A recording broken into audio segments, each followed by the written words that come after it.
hard, play hard, work hard, play hard, work hard, play hard, work hard, play hard, work. So what I'm doing right now is installing the AEM fuel pressure regulator, and I just want to point out a couple things. This isn't going to be a full tutorial walkthrough, but there's just a couple key things you want to do. One, I'd probably recommend pulling the rail off as opposed to trying to install the fuel pressure regulator with it on there. But as you're taking it off, these are kind of like plastic insulators between the what I call like the lower plenum where the runners are, and they sit on the smaller side. Oh, I'm upside down, sorry. Under here. So you can kind of see that.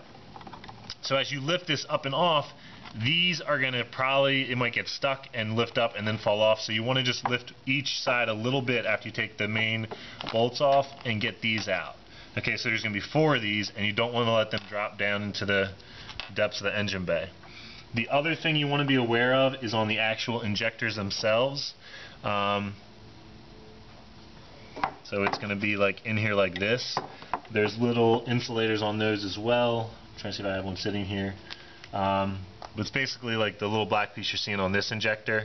It sits right around here. Some of them may stay in the lower plenum, but just be aware and be careful as you're taking it up and you don't drop and lose those.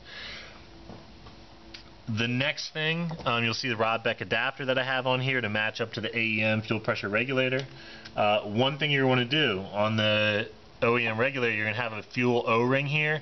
It's probably still good, just check to see if it is, but you want to remove that, and it goes on your rod beck adapter.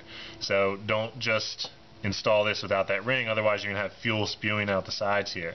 So take the ring, it's a rubber ring on here, put it on this one that basically has this same piece that's inserted in there already.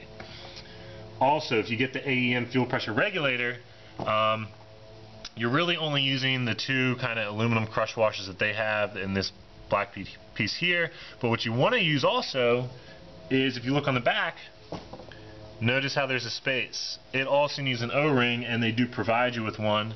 It's right here, and it goes in just like that. So you're going to want to install that as well.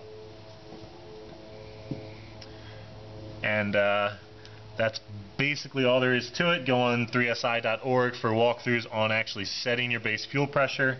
I also recommend getting a fuel pressure gauge. A lot of people do like them in the car.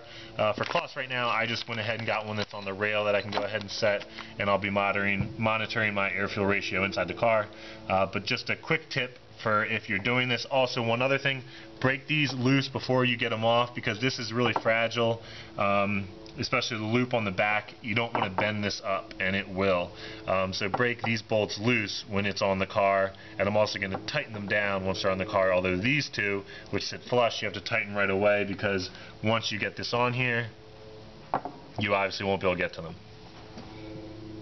'Cause my money low, the quicker you're here, the faster you go.